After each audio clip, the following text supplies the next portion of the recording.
Agora, em junho de 2026, a gente vai ter o lançamento do filme da Supergirl, que é uma personagem que não tem tanto protagonismo, né? Geralmente ela acaba ficando um pouco na sombra ali do Superman, né? E poucas histórias de destaque que a gente consegue encontrar dessa heroína, né? Mas o filme da Supergirl, ele vai trazer uma história dela, né? Vai ser baseado numa das histórias da Supergirl, que mais ganhou relevância nos últimos tempos, né? Inclusive, essa é uma das primeiras histórias que eu tô lendo dela. Eu realmente também, como eu sou uma leitora iniciante de história em quadrinhos de super-heróis, né, universo Marvel, DC, é uma das primeiras histórias que eu tenho contato com a personagem. E o incrível é que eu li e já vai sair o filme, então dá pra fazer algumas comparações ou algo mais também. Perfeito. E, inclusive, por ser a primeira que você leu, eu até acho que é uma excelente história para você conhecer a heroína. Conhecer quem ela é, quais que são as diferenças dela com o Superman.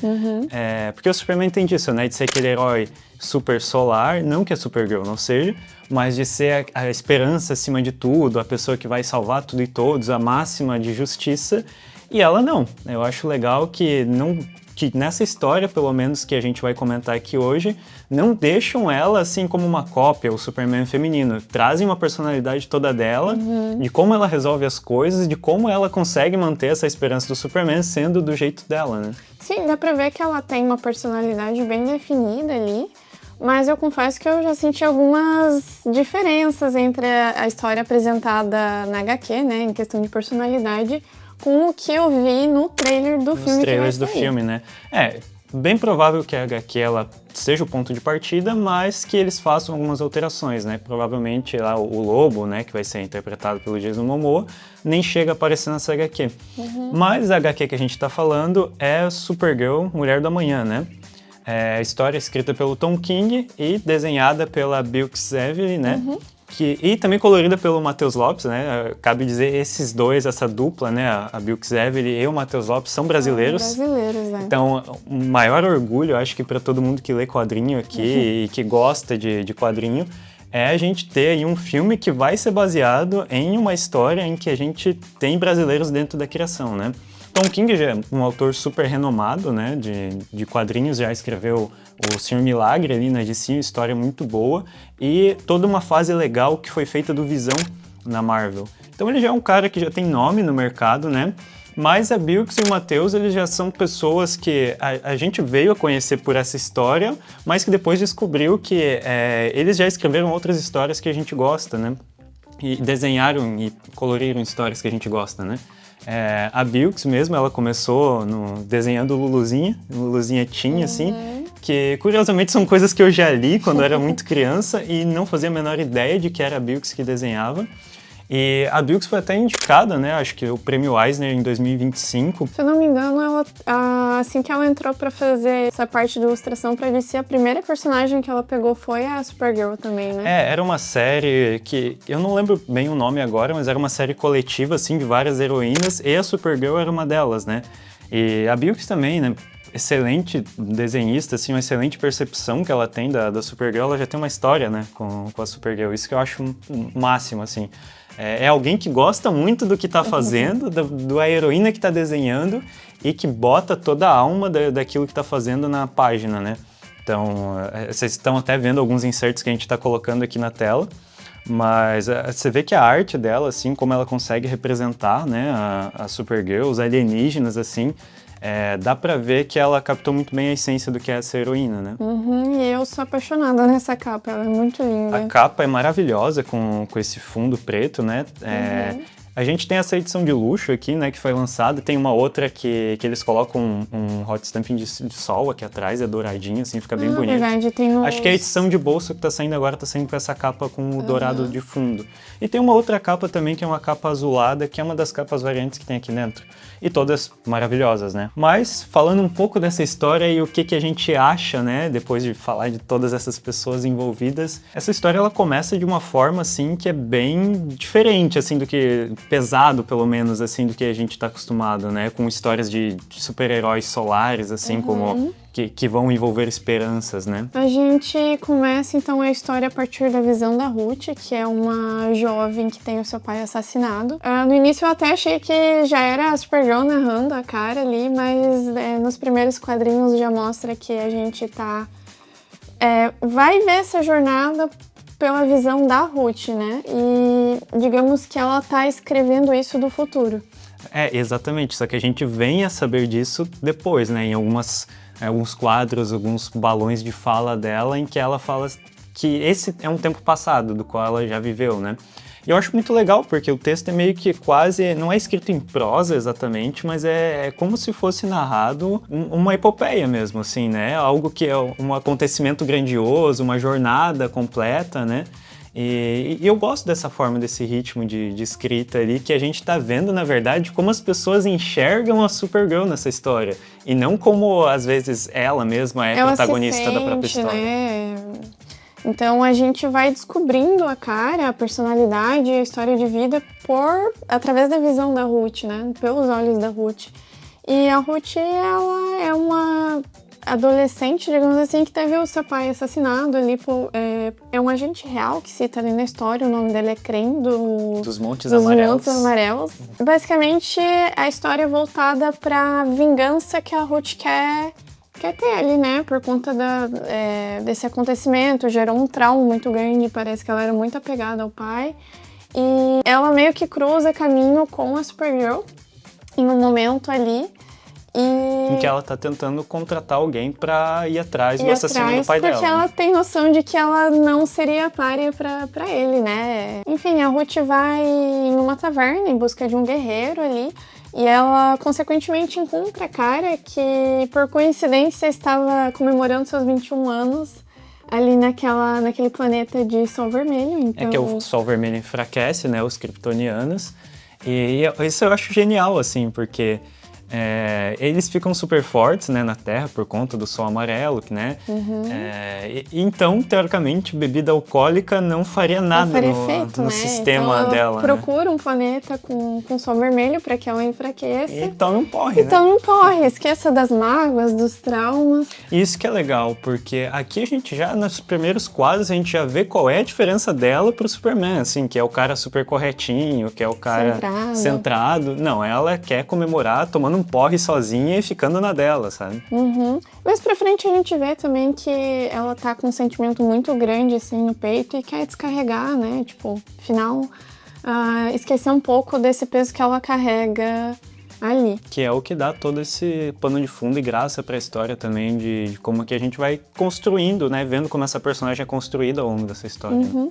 Mas então a Kara, ela recusa, né, essa oferta da Ruth, só que a Ruth é tão insistente, assim, né, que acho que a Kara sai ali daquela taverna, a Ruth vai atrás, fica insistindo, né, até que um momento, acho que o Crane ataca elas ali e acaba ferindo o Krypto, né, que é o cachorrinho da Kara. Ali eu já fiquei assim... Quando mexe com o animal é golpe baixo, né? Eu fiquei pensando, tipo, mas ele já morre no início da HQ? Que é o que a gente tem de suspeita ali no trailer, né? Que já tem o Krypto deitado e tal. E o pessoal até tá especulando que no filme talvez ele venha morrer, né? Não sei, pelo menos na HQ ele não morre, né? Tipo, passa ali que ele tá debilitado e tal. Ele é atingido por uma flecha envenenada. Por uma flecha envenenada, Mas não mostra que ele morre. Eu acho que até depois de um tempo ele se recupera. Só que nesse tempo a Kara, ela usa isso de pretexto pra seguir o Crane, né? Pra seguir o Crane, porque a Ruth oferece pra ela, né, que se ela matasse o Crane, ela daria uma espada ali, uma espada que é valiosa e tal. Mas a Kara, de fato, não quer matar o Crane. Na verdade, ela aceita o trabalho porque ela quer achar o Crane pra tirar o antídoto daquele veneno que atingiu o Krypto, né, e curar ele, de fato, né? Mas isso depois a gente vê que foi só uma desculpa, porque a Ruth estava tão determinada a ter a vingança do seu pai ali, né, matando aquele agente real, que ela meio que ficou cega. Esse se tornou o objetivo de vida dela. E a Kara quer mostrar que não vale a pena, né? Por mais tudo de ruim que você passe ao longo da sua vida, cultivar o sentimento de ódio, de vingança, nunca vai ser a solução para resolver os seus problemas, né? Talvez seja uma saciedade momentânea ali, mas não, ao longo da vida isso nunca vai passar, né? Aquele trauma ou aquele sentimento nunca vai passar de fato. Né? Isso, e aí a HQ então ela mostra essa jornada da Ruth com a Kara, passando por diversos planetas. Eu acho legal que para passar por esses planetas elas vão de busão, porque a Supergirl tá enfraquecida por conta do Sol Vermelho e até ela, digamos assim, recarregar os seus poderes, elas precisam pegar um busão pra ir indo de planeta em planeta. A assim. Ruth mostra ali também que ela não queria voar pra meio que proteger ela também, né? Não, mas inicialmente ela realmente estava enfraquecida. Mas então elas vão indo de planeta em planeta. Em determinado momento, então, é apresentado um grupo que se chama Bandoleiros de Barbund. E eles meio que... a motivação deles é matar a gente. O negócio... É aí que a HQ começa a explorar uns espaços mais pesados aqui, que talvez a gente até precise censurar algumas palavras no vídeo, mas é basicamente um grupo de genocida, né? Eles passam de planeta em planeta matando a galera por puro prazer, né? Por puro prazer, pura diversão ali. E assim, alguns quadros assim que a Bilks representa, e acho que é muito mais ressaltado ainda pelas cores do Matheus, que são crueldades absurdas, assim. A gente tem pessoas caídas no chão, pessoas... num estado em que se você olhasse ali causaria até um enjoo, uma estranheza, sabe, dessas pessoas sofrendo mesmo na mão deles, né, desse genocídio que está acontecendo. Então o Krang acaba se aliando a esse grupo de bandoleiros, então...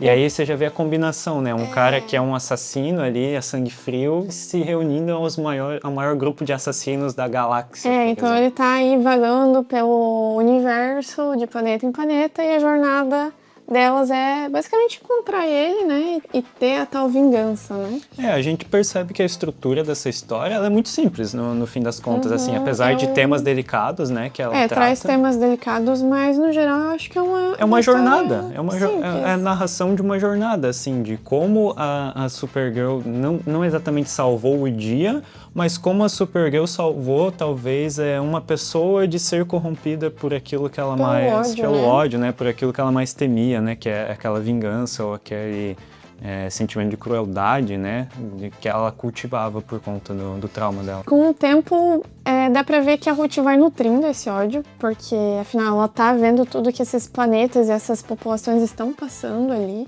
Ela acaba nutrindo cada vez mais esse ódio, tanto pelo grupo como pelo Krang. Inclusive, também. eu acho que uma das cenas mais bonitas que a gente tem nessa história é a da Supergirl salvando um bebezinho alienígena ali, né, no meio do massacre do planeta, assim.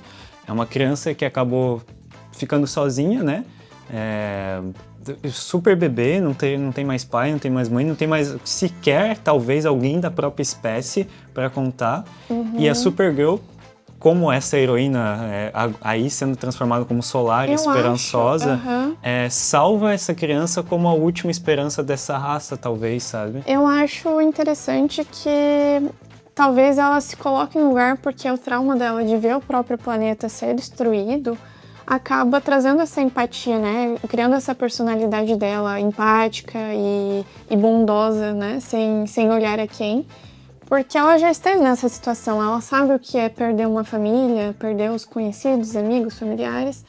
E esses sobreviventes, digamos assim, estão passando por isso naquele momento. Então dá pra ver que ela tenta acolher. Perfeito. Isso, inclusive, é algo que eu acho muito sagaz, assim, do Tom King, pensar em trazer pra história. Explorar algo que ninguém explorou com a Supergirl de fato, que é o caso de que o Superman, quando ele veio pra Terra, ele era um bebê. Ele foi mandado pelo pai pra Terra pra ser salvo. Ele nem chegou a sofrer, ele nem lembra de Krypton, né? Ele sabe só, acaba descobrindo depois que o pai dele enviou ele pra Terra pra salvar ele. Agora, a Kara, ela era mais velha que ele. Ela já era adolescente. Ela já era adolescente. Aqui na história, ela é colocada como tendo 14 anos. Então, ela viu tudo isso acontecer. Ela teve que se despedir da mãe. Antes disso até, ela viu tudo isso acontecer. O pai dela separa, né, ali aquela cidade, né, de Krypton, ainda consegue salvar, mas ela viu pessoas que ela conhecia morrer. E após isso, ela ainda viu amigos morrerem ao longo desse tempo e ela teve que enterrar os próprios amigos também. Exatamente, ela viu a mãe morrer, ela teve que se despedir do próprio pai, né? Porque ela foi enviada no foguete para se salvar. Mas então ela carrega esse trauma. Então eu acho que essa personalidade de empática que vem dela é justamente por conta disso. Isso. E é uma coisa que eu acho perfeito, assim, eu acho que é o gap ali que talvez faltava alguém olhar para essa personagem, né? E aí isso causa um certo, assim, até desconforto na gente enquanto tá lendo, sabe? Que é o fato de que ela tem que reviver esses traumas várias e várias vezes por conta desses bandoleiros e do Krang que foi se tornando um assassino cada vez mais cruel e impiedoso ali, né? Claro que a gente já sabe que ela passou por tudo isso, mas a Ruth só vai ter conhecimento desses fatos quando o Krang joga a cara num planeta que tem sol verde, né? Que é justamente para enfraquecer ela e se livrar delas ali, né? E é até legal porque o prefácio dessa história conta que o Tom King escreveu essa história durante a pandemia, né? No período pandêmico. E ele estava conversando com a filha dele, ali na mesa, né? No almoço. E a filha dele simplesmente joga na conversa. Se o sol amarelo deixa ela mais forte e o sol vermelho enfraquece, o que o sol verde faz?